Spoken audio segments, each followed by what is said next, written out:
은혜의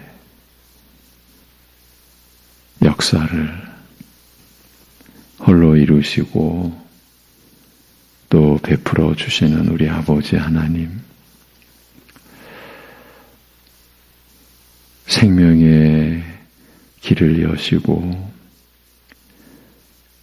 영생의 소망을 지니고 살아가게 하여 주신 하나님의 그 은혜와 긍휼을 입어서 힘입어서 오늘도 이 한 주간도 오직 하나님을 향하여 또 하나님을 위하여 살아가는 우리들 되게, 그리하여 오직 주님만을 신뢰하고 의지하며 살아갈 수 있도록 우리를 붙들어 주시고 우리를 또한 인도하여 주시옵소서.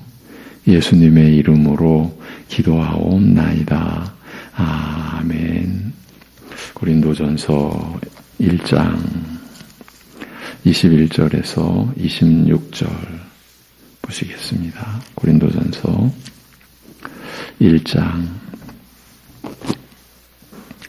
21절에서 26절입니다.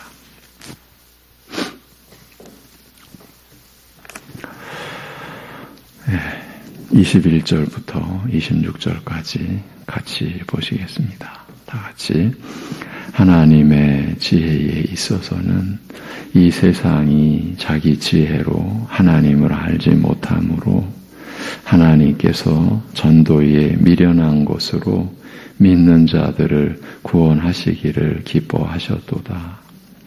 유대인은 표적을 구하고 헬라인은 지혜를 찾으나 우리는 십자가에 못 박힌 그리스도를 전하니 유대인에게는 거리끼는 것이요 이방인에게는 미련한 것이로되 오직 부르심을 받은 자들에게는 유대인이나 헬라인이나 그리스도는 하나님의 능력이요 하나님의 지혜니라.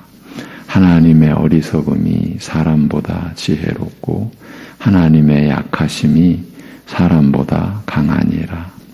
형제들아, 너희를 부르심을 보라.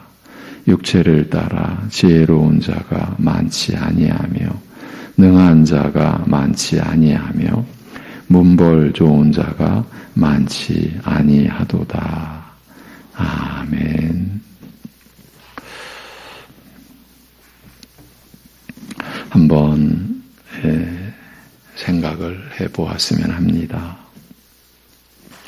하나님께서 아들을 죽이시기까지 하셔서 죄와 사망의 영원한 저주 속에서 우리를 구원해 내시겠다고 아들을 십자가에 못 박히게 하셨는데, 그 그리스도의 십자가와 그 십자가의 말씀을 이 세상 거의 모든 사람들은 어리석은 것이라고 하고, 그 아들을 사람으로 보내시기 위해 유일하게 택하신 이스라엘 족속은 자신들을 걸려 넘어지게 하는 장애물 정도로 여기고 있습니다. 하나님께서 아들을 죽이신 그 일을 놓고서 사람들은 이런 모습을 보이고 있습니다. 대부분은 어리석은 짓을 했다고, 또 이스라엘은 자신들에게 그저 거리끼는 것에 불과하다고. 만약에 우리가 하나님의 입장이라면 우리는 어떻게 했겠습니까? 이런 세상, 이런 사람들을 향해서. 물론 우리가 하나님의 입장이라고 가정하는 것조차도 우리로서는 감당하기 어렵지만 생각을 해보기 위해서 제안해 본 겁니다. 이런 관점에서 보면 지금 이 세상이 보존되어 있는 이 자체도 기이한 것이라고 보아야 하지 않겠습니까? 하나님의 선하심과 인자하심의 크기와 깊이를 우리로서는 알 수도 이해할 수도 없는 것 아니겠습니까? 그래서 베드로 사도가 주의 오래 참으심이 우리의 구원이 된 줄로 여기라고 한 것 아니겠습니까? 그렇습니다. 그리스도의 십자가는 이 세상에서는 그리고 거의 모든 사람에게는 하나의 장애물이나 미련한 것으로 여겨질 뿐입니다. 그런데 이 점과 관련하여 오늘은 한 가지 내용을 짚고 가고자 합니다. 무슨 내용인고 하니 우리가 이 사실을 그러니까 거의 모든 사람들에게 그리고 이스라엘에게 그리스도의 십자가가 그렇게 여겨지는 그 사실을 우리가 때로는 잊고 있는 것 같이 보이기도 한다는 것입니다. 이제 우리의 얘기를 한 번은 좀 하고 가자는 겁니다. 그래서 사람들이 왜 이 은혜의 복음을 안 받아들이지? 왜 못 받아들이지? 이런 생각도 하게 되는 것 아닌가 하는 겁니다. 이 복된 소식을 왜 거부하는 거지? 이런 생각의 그 근원을 쫓아가 보면 우리는 십자가에 못 박힌 그리스도를 우리 스스로 깨우치고 믿게 된 것으로 여기는 부분이 있을 수도 있는 것 아닌가 싶은 겁니다. 아니 실제로 그런 면이 있는 것인지도 모릅니다. 그러니까 다른 사람들이 하나님을 거부하고 십자가의 그리스도를 받아들이지 않는 것을 이상하게 보는 것 아니겠습니까?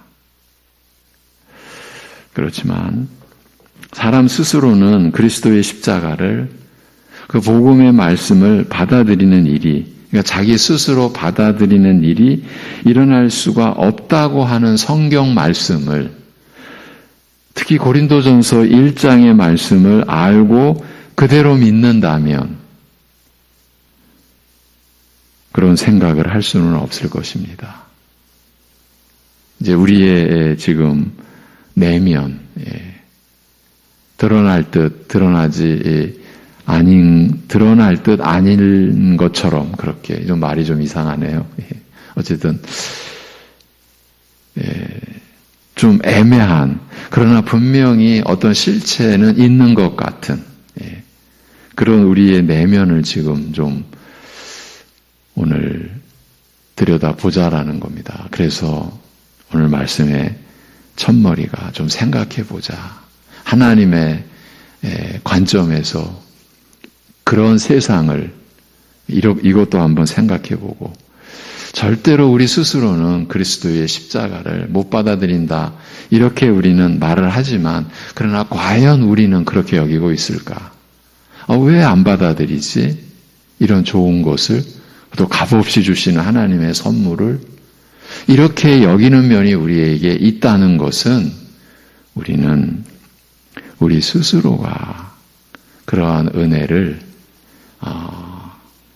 우리 스스로가 붙들거나 우리가 찾았거나 그렇게 여기는 면이 있는 것 아닌가.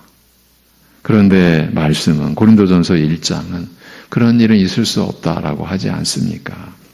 오늘은 사람이 스스로 그리스도의 십자가를 받아들일 수 없는 것과 관련하여 더 근본적인 내용이 기록되어 있는 말씀을 들려드리겠습니다. 로마서 3장 9절에서 18절의 말씀입니다. 사람의 상태가 본래 어떤지에 대해서 곧 우리가 죄인이라고 하는 사람의 상태가 본래 어떤지에 대해서 기록해 놓은 말씀입니다. 우리의 본래의 모습이 이랬다는 것입니다. 그러면 어떠하냐? 우리는 나으냐? 결코 아니라 유대인이나 헬라인이나 다 죄 아래에 있다고 우리가 이미 선언하였느니라. 지금 우리는 나으냐라고 하는 것은 유대인의 입장입니다. 결코 아니라는 겁니다. 유대인의 입장도. 다 죄 아래에 있다고 기록된 바 의인은 없나니 하나도 없으며 깨닫는 자도 없고 하나님을 찾는 자도 없고 다 치우쳐 함께 무익하게 되고 선을 행하는 자는 없나니 하나도 없도다라고 합니다.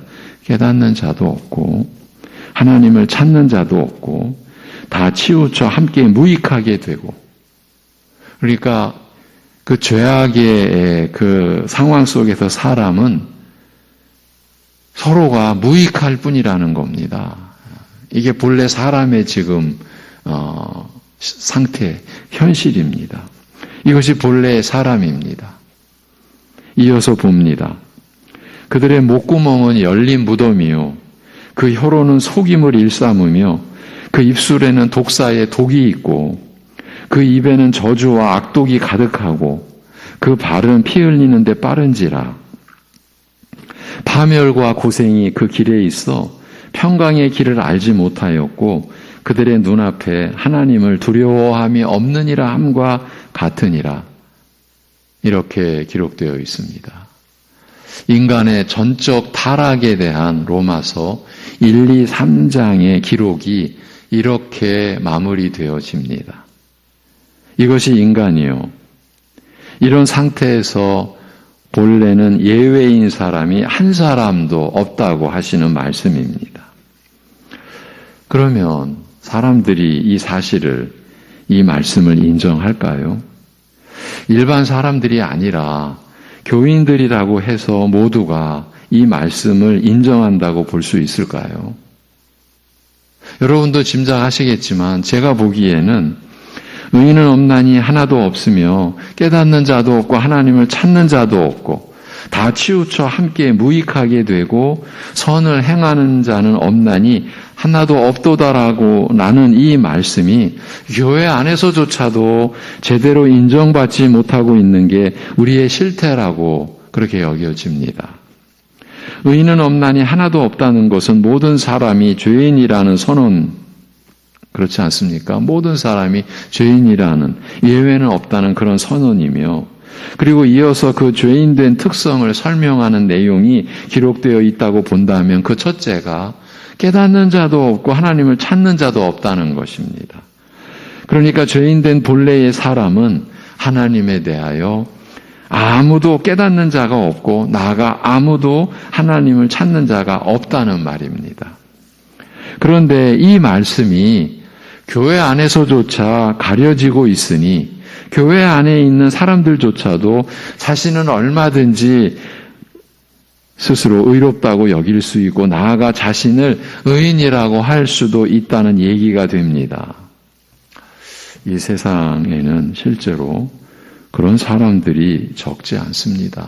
대체적으로 보면 종교인들 중에서 그런 사람들이 많을 것이고, 그렇지만 종교를 갖지 않는 사람들도 그렇게 여기며 사는 사람들이 적지 않습니다. 소위 나는 법 없이도 산다라고 하는 말이 그래서 회자되는 것 아니겠습니까? 그뿐만이 아니라 교회 안에서는 자기 스스로 하나님을 찾았다, 지금도 찾고 있다라고 하는 사람들이 있습니다. 이 기록된 말씀이 무색할 정도입니다. 구체적으로 그렇게 말하지는 않아도 자기 스스로 하나님을 구했고 그래서 교회를 출석하고 있다고 생각하는 분들이 없다고 할 수 없습니다. 실제로는 많다고 보는 것이 맞을 듯 싶습니다. 이런 현실, 이런 상황에서는 앞에서 언급했던 일이 얼마든지 가능한 것입니다. 그리스도의 십자가가 이 세상에서는, 그리고 모든 사람에게는 하나의 장애물이나 미련한 것으로 여겨질 뿐이지만 우리는 이 사실도 때로는 잊고 있는 것 같이 보인다고 했습니다. 그래서 왜 이 은혜의 복음을 안 받아들이지? 왜 못 받아들이지? 이런 생각도 하게 된다고 했고, 이런 생각에 그 밑바닥, 그 근원을 쫓아가 보면 우리도 십자가에 못 박힌 그리스도를 우리 스스로 깨우치고 믿게 된 것으로 여기는 측면이 있을 수도 있다라고 했습니다.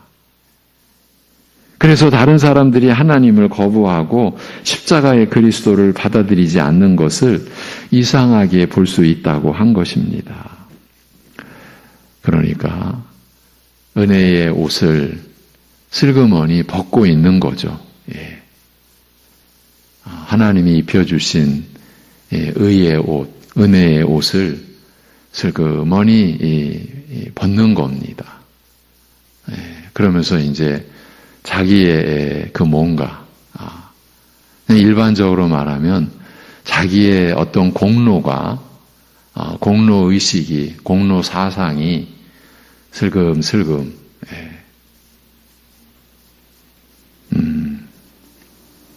그렇지만 이 상태로 끝나는 것이 아닙니다. 그렇게 된다면 그 상태로 끝나는 것이 아닙니다. 이렇기 때문에 지금까지 그렇게도 경계했던 이 고린도전서 1장에서 그렇게 경계했던 우리의 말의 지혜가 또 대두될 수가 있는 것입니다. 우리는 스스로 깨우친 면이 있으니까 그 점을 믿고 우리의 무언가를 나타내려 할 것이고 그것은 자연스럽게 설득력 있는 말의 지혜로 연결이 될 수 있다는 것입니다. 이런 내용과 상황을 종합해 보면 사람 스스로 그리스도의 십자가를 그 복음의 말씀을 받아들이는 일은 일어날 수가 없게 되어 있다는 이 점을 아는 것이 관건인 것입니다. 이 사실을 아는 것이 그만큼 중대한 사안인 것입니다. 그래야만이 다른 시도를 할 수 없기 때문입니다. 다른 시도라는 게 별거가 아니고 바로 말의 지혜를 나타내고 사용하는 것입니다. 사람의 말이 갖는 특성을 살려서 설득력에다가 호소력까지 갖춘 말의 지혜를 통해서 사람들을 끌어들이겠다는 것입니다. 이 말 그대로라면 이 얼마나 매력적인 제안입니까? 이 얼마나 현실적이요 또 가능성 있는 제안이 되겠습니까? 그렇지만 바울은 그러면 안 된다고. 말의 지혜로는 그리스도의 십자가를 헛되게 할 뿐이라고 경계하고 또 경계하고 있는 것입니다. 그 누구도 그리스도의 십자가를 헛되게 해서는 안 되니까요. 오늘 우리가 나누고 있는 내용과 관련해서 한 가지 사항을 더 생각해 보아야 할 것 같습니다. 우리가 왜 이 은혜의 복음을 안 받아들이지? 왜 못 받아들이지? 하는 생각을 할 수도 있다고 했고 이런 생각을 쫓아가 보면 우리도 십자가에 못 박힌 그리스도를 우리 스스로 깨우치고 믿게 된 것으로 여기는 측면이 있을 수도 있다고 했습니다. 그래도 다른 사람들이 하나님을 받아들이지 않고 십자가의 그리스도를 멸시하는 것을 장애물로 여기거나 어리석은 것으로 여기는 것은 분명히 멸시하는 것이죠. 그런 점을 이상하게 볼 수도 있다고 했는데 이런 상태에서라면 고린도전서 1장의 이 본문의 말씀과 우리는 점점 더 멀어질 수밖에 없게 됩니다. 바로 이 점을 짚어드리려고 한 것입니다. 한번 짚어보고자 한 것입니다. 그렇지 않습니까? 우리가 우리 스스로 그리스도의 십자가를 깨우친 측면이 있다고 여기고 있는 상황이라면 결정적으로 하나님께서 전도에 미련한 것으로 믿는 자들을 구원하시기를 기뻐하셨다고 하는 이 말씀이 귀에 들어오겠습니까? 아니, 귓전은 때릴 수 있지만은 그것이 우리의 마음에 수용이 되겠습니까? 오히려 그러기가 쉽지 않다고 볼 수 있습니다. 전부는 아니다 하더라도 적은 부분이라도 자신이 깨달은 측면이 있다는 전제 하에서는 전도에 미련한 것이라는 개념 자체가 이상하리만치 어색하게 들린다고 보는 게 맞지 않겠습니까? 이런 상태라면 고린도전서 1장의 말씀 앞에서 어정쩡한 자세를 취할 수밖에 없는 것입니다. 이 말씀을 버릴 수도 없고 그렇다고 그대로 받아들이자니 내 마음이 어느 부분에서는 허락이 안 되는 것 아니겠습니까? 제 자신도 그런 면이 없다고 볼 수는 없을 것 같습니다. 그 증거는 전도에 미련한 것이라는 말씀에 대한 제 자신의 반응, 이 내면의 그 반응입니다. 연관해서 왜냐하면 하나님의 어리석음이 사람보다 지혜롭고 하나님의 약하심이 사람보다 강하기 때문이라고 한 뒤에 왜냐하면 형제들아 너희를 부르심을 보라 육체를 따라 지혜로운 자가 많지 아니하며 능한 자가 많지 아니하며 문벌 좋은 자가 많지 아니하기 때문이라고 한 이 말씀에 대한 제 자신의 반응을 보면 그렇습니다. 나름대로 상세하게 말씀의 뜻을 찾는다고 하고 그래서 여러분과 나누면서 분명히 더 이해하게 된 것을 인정하는 상황에서도 마음속 한켠으로는 무언가가 남아있는 것 같았습니다. 그런데 오늘 그 정체를 좀 본 것 같습니다. 그 실체는 오늘 여러 번 언급해드렸던 그 내용입니다. 제 속에도 아니 이 십자가의 말씀이 그렇게 어리석게 보이나? 그렇게 걸림돌로 여겨지나? 하는 생각이 없었다고 할 수가 없습니다. 그렇다면 제게도 그리스도의 십자가를 전부는 아니라 하더라도 제 스스로 아주 작은 분량은 제 스스로 깨달은 것처럼 여기는 부분이 있었다는 것입니다. 내 마음과 생각 속에 그리고 믿음의 내용 속에 차지하고 있던 그 부분이 전도에 미련한 것과 하나님의 어리석음 또는 하나님의 약하심 이런 역설의 진리의 말씀을 밀어내고 있었지 않나 싶은 겁니다. 오늘 나눈 내용도 처음에는 이런 전개를 생각하거나 의도한 것이 아니었습니다.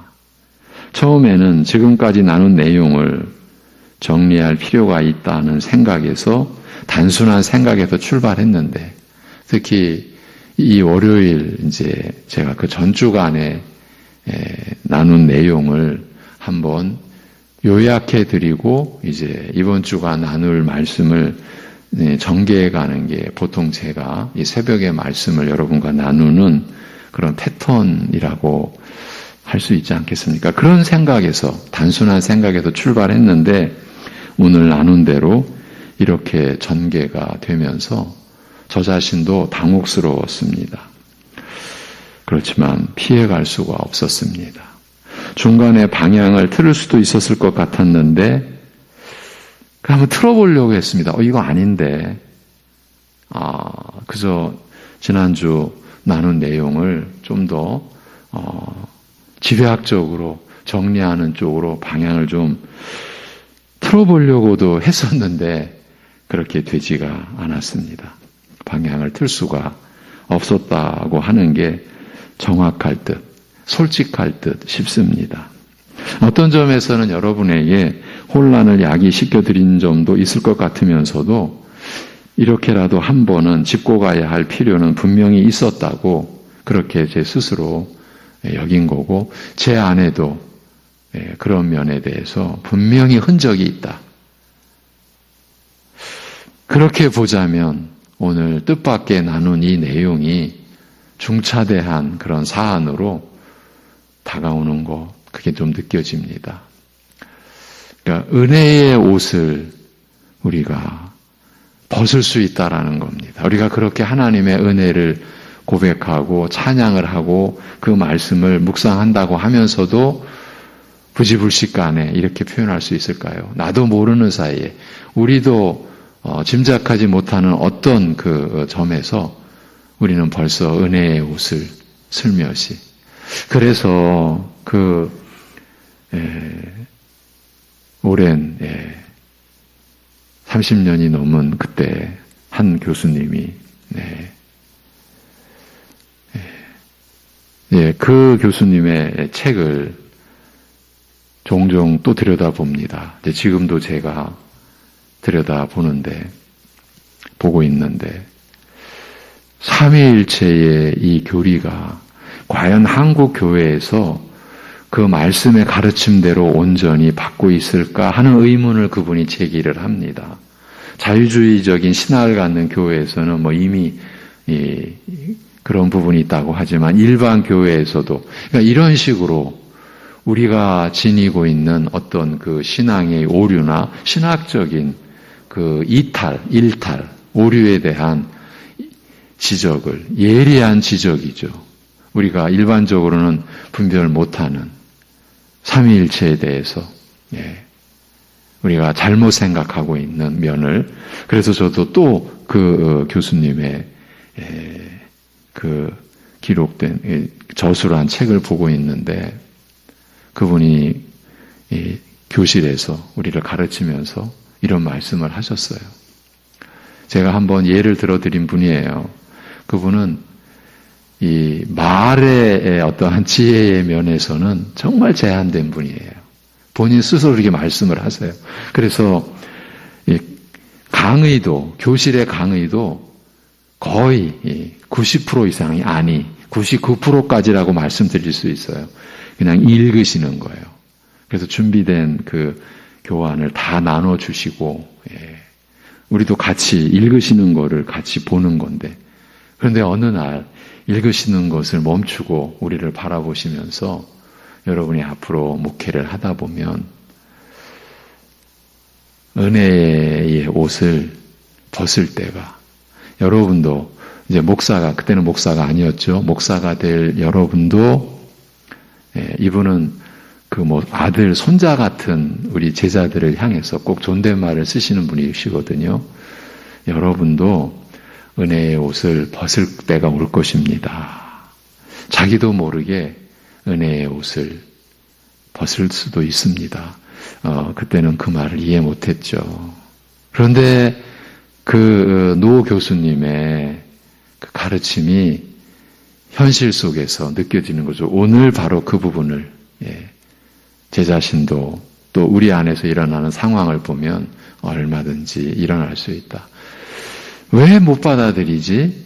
이 좋은 말씀을 우리는 그렇게 생각하는 그 면에는 우리는 마치 내가 그 말씀을 받아들이는 데 있어서 어느 부분 하나님과 협력하고 그래서 우리도 이런 부분 역할을 했습니다.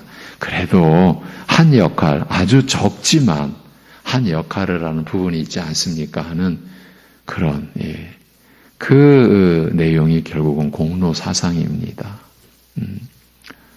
종교개혁의 한 요인이 된 것이 바로 이 공로 사상인데 우리 안에 이런 면이 없다고 볼 수 없다는 거죠. 그렇게 봤을 때는 그런 상황에서는 고린도전서 1장은 우리에게 애매하게 정리될 수밖에 없고 늘 그렇게 보여질 수밖에 없는 거예요. 그래서 전도에 미련한 것이라는 것에 대해서 받아들이는 듯 하면서도 한편으로는 좀 찜찜한 거예요. 지혜로운 면이 분명히 있는데 이런 것이죠. 이런 점으로 오늘 한번 짚어보았습니다.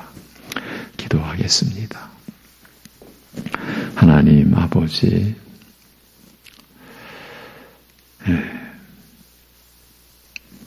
우리의 열심이 오직 은혜 안에서 나타난 그 은혜의 열매요 결과임에도 불구하고 어느덧 우리의 그 소위 온전치도 않은 그 열심이 마치 우리에게 공로가 되는 것처럼 여기는 이 죄악의 쓴뿌리를 오늘 새벽에 또 돌아볼 수 있게 하여 주신 점을 감사를 드립니다. 참으로 연약한 제 자신과 또 우리의 모습을 돌아보는 이 자체가 하나님 아버지 앞에서 참 드러내놓고 고백하기가 죄스러울 뿐임에도 그러한 우리를 회복시키시려는 우리의 무지와 우리의 악함을 일깨워 주시는 하나님의 은혜인 줄로 이 사실도 그렇게 여기며 담대하게 나아가 하나님의 긍휼히 여기심을 받고자 또 때를 따라 도우시는 은혜를 우리가 구하며 그 은혜의 보좌 앞으로 나아가는 우리를 긍휼히 여겨주시고 우리의 그 죄악됨이 얼마나 교묘하게 은밀하게 어쩌면 나 스스로 의식하지 못하는 그런 상황에서도 얼마든지 나타날 수가 있고 그래서 우리의 믿음을 흔들고 우리의 믿음에 마치 금이 가게 하듯 작용할 수 있는 그런 면을 일깨워 주셨사오니 우리 자신을 또 돌아볼 수 있게 하여 주시옵소서. 그러기에 오늘도 스스로 자기 목숨을